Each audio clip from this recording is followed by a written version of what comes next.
បងប្អូនសម្រាប់ចូលមកវិជាកំណើតកងក្រោមស្បែក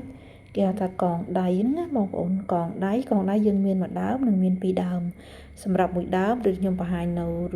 រូបខាងក្រោមនេះចឹងសម្រាប់មួយដើមគឺយើងវិជាកំណើតបាន3ឆ្នាំពីរដើមគឺយើងវិជាកំណើតបាន5ឆ្នាំ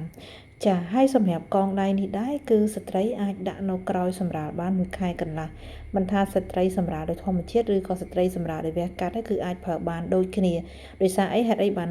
កងដៃដាក់1ខែកន្លះបានដោយសារកងដៃយើងអត់មានត្រូវដាក់ចូលនៅក្នុងស្បូនទេយើងថាកងដូចគ្នាយើងគិតថា6ខែដូចគ្នាតាមពិតអត់ទេបងប្អូនណា1ខែកន្លះគឺស្ត្រីអាចពជាកំណើតកងក្រោមស្បែកបានហើយខុសពីកងស្បូនគឺ6ខែសម្រាប់អ្នកវះ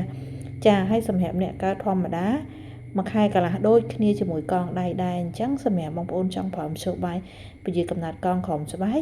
គឺអាចប្រើប្រភេទ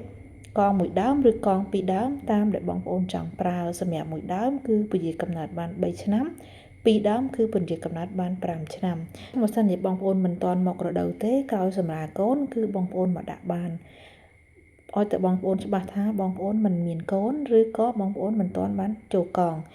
មួយទៀតបើសិនបើបងប្អូនបានមករដូវហើយគឺបងប្អូនមកដាក់ក្រោយដែលបងប្អូនអស់រដូវបាន1ថ្ងៃឬក៏2ថ្ងៃបងប្អូនអាចមកដាក់កងដៃឬកងស្បូនបាននិយាយទៅឲ្យតែមធ្យោបាយពជាកំណើតគឺក្រោយមករដូវស្អាត1ថ្ងៃមកប្រើបាន